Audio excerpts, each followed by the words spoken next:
প্রিয় স্নেহের ফার্স্ট সেমিস্টারের ছাত্রছাত্রীরা, তোমরা যারা পলিটিক্যাল সায়েন্সে অনার্স নিয়ে পড়ছো বা পড়বে মনে করছো, এবং যারা জেনারেল নিয়েও পলিটিক্যাল সায়েন্স পড়বে বলে মনে করছো বা পড়ছো, তোমাদের জন্য আজকের এই ভিডিওটি অত্যন্ত গুরুত্বপূর্ণ। আজকের এই ভিডিওতে আমি তোমাদের পলিটিক্যাল সায়েন্সের অনার্স এবং জেনারেল এবং যারা মাইনর পেপারে তোমরা পলিটিক্যাল সায়েন্স চুজ করেছো, তোমাদের জন্য ভিডিওটি গুরুত্বপূর্ণ হতে চলছে। কারণ আজকের এই ভিডিওতে আমি তোমাদের সিলেবাস এবং কোশ্চেন প্যাটার্নগুলো নিয়ে আলোচনা করব।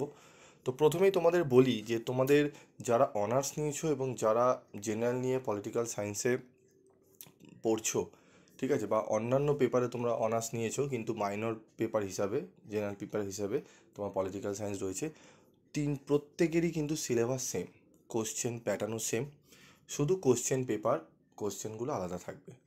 ঠিক আছে, তোমাদের 3টে কোশ্চেন পেপার হবে। অনার্সদের একটি কোশ্চেন পেপার হবে, জেনারেলদের একটি কোশ্চেন পেপার হবে এবং মাইনরদের একটি কোশ্চেন পেপার হবে। এবার তোমাদের মনে প্রশ্ন, স্যার মাইনর জিনিসটি বুঝতে পারছি না। ধরো তুমি এডুকেশানে বা হিস্ট্রিতে বা অন্যান্য সাবজেক্টে তুমি অনার্স নিয়ে পড়ছো, ঠিক আছে, সেক্ষেত্রে তোমার পলিটিক্যাল সায়েন্স তুমি জেনারেল পেপারে চুজ করেছো। কারণ তোমাদের পেপার চুজ করতে হয়, অনার্স পেপার একটি চুজ করতে হবে, তার সাথে এসিসি পেপার থাকবে। ঠিক আছে, মাইনর পেপার হিসাবে তোমাকে জেনারেল পেপার চুজ করতে হবে। তো যারা পলিটিক্যাল সায়েন্স তোমরা দেখে নেবে ফর্মের মধ্যে মাইনর পেপার হিসাবে পলিটিক্যাল সায়েন্স আছে কি না, সেটি কিন্তু তোমাদের সিলেবাস সেম থাকবে। ঠিক আছে, অনার্সদের সাথে। তো মাইনর পেপার এটাকেই বলে যে অন্যান্য সাবজেক্টে অনার্স এবং, ঠিক আছে, মাইনর পেপার হিসাবে একটি জেনারেল পেপার তোমাদের পড়তে হচ্ছে অনার্সদের। এবং তোমাদের কিন্তু টোটাল 7টি সাবজেক্টের পরীক্ষা দিতে হবে। ঠিক আছে, তো চলো আমি পলিটিক্যাল সায়েন্সের আজকে আলোচনা করি। তো পলিটিক্যাল সায়েন্সের নিউ সিলেবাস সিসি 1 বা পেপার 1 তোমরা যাই বলো না কেন, জেনারেল পেপার, এবং যারা অনার্স নিয়েছো তাদের হচ্ছে DSCC1। যারা অনার্স নিয়েছো তাদের DSCC1 পেপার কিন্তু তোমাদের কোড। ঠিক আছে, এবং যারা মাইনর হিসেবে হয়েছো তাদের মাইনর 1। তোমাদের রিটেন এক্সাম হবে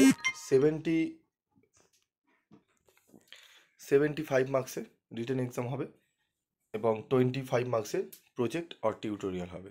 ঠিক আছে, টোটাল তোমাদের 100 নম্বরের পরীক্ষা হবে, কিন্তু লিখিত পরীক্ষা তোমাদের 75 নম্বরে হয়, যেটি তোমাদের ক্যালকাটা ইউনিভার্সিটি বা যে ইউনিভার্সিটির আন্ডারে তোমরা পড়বে সেই ইউনিভার্সিটি কোশ্চেন করবে। তো অনার্স ছাত্রছাত্রীদের জন্য কোশ্চেন প্যাটার্ন 5 নম্বরের 3টি প্রশ্ন করতে হবে, 3 5 15, 2টি মডিউল থেকে 2টি 10 নম্বরের প্রশ্ন এবং 2টি মডিউল থেকে 2টি 20 নম্বরের প্রশ্ন। ঠিক আছে, তোমাদের কিন্তু প্রশ্ন থাকবে। ঠিক আছে, মানে 20 নম্বরে 2টি করতে হবে, 10 নম্বরে 2টি করতে হবে, মডিউল 1 থেকে মডিউল 2 থেকে মিলিয়ে। জেনারেলদের কি রয়েছে? জেনারেলদের রয়েছে 5 নম্বরে 3টি প্রশ্ন, জেনারেলদেরও করতে হবে। প্রথম মডিউল থেকে 2টি 15 নম্বরের প্রশ্ন এবং দ্বিতীয় মডিউল থেকে 2টি 15 নম্বরের প্রশ্ন, 3টি করে দেওয়া থাকবে, 2টি করে করতে হবে। ঠিক আছে, বোঝা গেল আশা করি। আবার একবার বলে দিচ্ছি, জেনারেলদের জন্য 5 নম্বরের এবং অনার্সদের জন্য 5 নম্বরের কমন, 5 নম্বরে 3টে প্রশ্ন করতেই হবে। অনার্সদের জন্য মডিউল 1 থেকে 10-এর একটি, 20-এর একটি, এবং মডিউল 2 থেকে 10-এর একটি, 20-এর একটি। আর জেনারেলের ক্ষেত্রে মডিউল 1 থেকে 2টি 15, মডিউল 2 থেকে 2টি 15। ঠিক আছে, এবং তোমাদের আরেকটি জিনিস বলবো যে এই যে সাবজেক্টটি আমি সিলেবাস বলছি, এই সাবজেক্টটি তোমাদের এবছরে কিন্তু ফ্রি অফ কস্টে আমাদের পিভি স্টাডি ক্লাসের পক্ষ থেকে ক্লাস চলবে। কোনো পেইড ব্যাচ নয়, এটি ফ্রি ব্যাচ। ঠিক আছে, যারা যারা তোমরা ভর্তি হতে চাও, ক্লাস করতে চাও, প্রথমেই আমি বলি ফ্রি ক্লাস মানেই যে অন্যান্য জায়গায় পেইড ব্যাচের থেকে খুব খারাপ হবে এমনটা নয় কিন্তু। ঠিক আছে, তোমরা বহু ছাত্রছাত্রী বিভিন্ন জায়গায় ঠকছো, আমি দেখেছি বিগত 3-4 বছরে বিভিন্ন জায়গায় বিভিন্ন টাকা দিয়ে অনলাইনে পড়ে তোমরা সেরকম রেজাল্ট করতে পারছো না। অনেকে বলছে, স্যার আমরা এত টাকা দিয়ে পড়লাম, সেরকম কিছুই পারছি না, ক্লাস ঠিক মতো হচ্ছে না, টাকা চলে যাচ্ছে আমাদের বেশি, তার মধ্যে আমাদের নোটসও প্রচুর কিনতে হয়। তো এখানে তোমরা কি পাবে? তোমরা টোটাল ক্লাসটি ফ্রি পাবে, ফ্রি ক্লাস পাবে, ক্লাসে যা যা করানো হবে তার স্টাডি মেটেরিয়াল তোমরা পাবে। এবং তোমরা যদি স্টাডি মেটেরিয়াল, তোমরা ফুল স্টাডি মেটেরিয়াল, গোছানো স্টাডি মেটেরিয়াল নিতে চাও, অত্যন্ত কম রেমুনারেশনের বিনিময়, ঠিক আছে, তোমরা নিয়ে নিতে পারবে। ঠিক আছে, 80 থেকে 100 টাকার মধ্যে, 90 টাকার মধ্যে, তোমরা 100 টাকার মধ্যে তোমরা কিন্তু পিডিএফ ফাইলগুলো পেয়ে যাবে। ঠিক আছে, এবং ক্লাসগুলো, যে লেকচারগুলো হবে, যে বোঝানো যেগুলো হবে, সেগুলো টোটালি ফ্রিতে পাবে।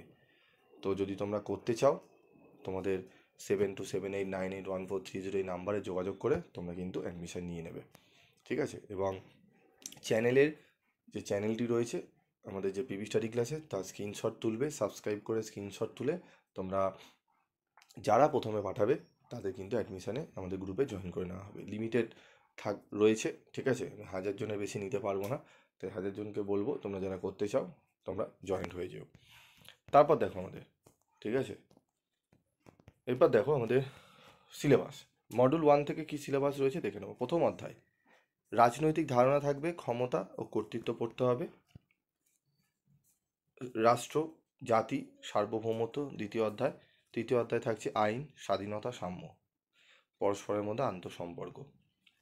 তারপর থাকছে দেখো 4 নম্বরে অধিকার, ন্যায় বিচার, রলসের ওপর প্রধান আলোকপাত, স্বাধীনতা, ডেমোক্রেসি, ঠিক আছে। এখানে থাকছে তোমাদের কি গণতন্ত্র, 5 নম্বর অধ্যায় গণতন্ত্র, ডেভিড হেল্ডের, ঠিক আছে, ডেভিড হেল্ডের হবে শ্রেণীবিভাগ সহ কর্তৃত্ববাদ। 6 নম্বরে থাকছে রাজনৈতিক বাধ্যবাধকতা, নাগরিকত্ব।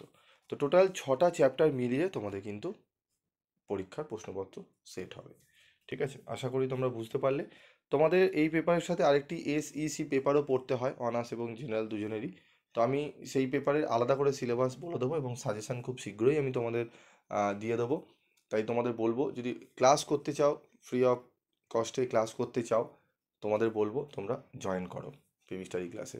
একবার ক্লাস করে দেখো, স্টাডি মেটেরিয়াল পড়ে দেখো, এটুকু গ্যারান্টি সহকারে বলতে পারি পুরো সেমিস্টার অবধি তোমরা পিবি স্টাডি ক্লাসকেই তোমরা খুঁজবে। আজকের মতো ভিডিওটি শেষ করছি। ভিডিওটি কেমন লাগলো তোমাদের অবশ্যই কমেন্ট করে জানাবে এবং তোমরা কোন কলেজে ভর্তি হয়েছো সেটিও আমাদের জানাবে।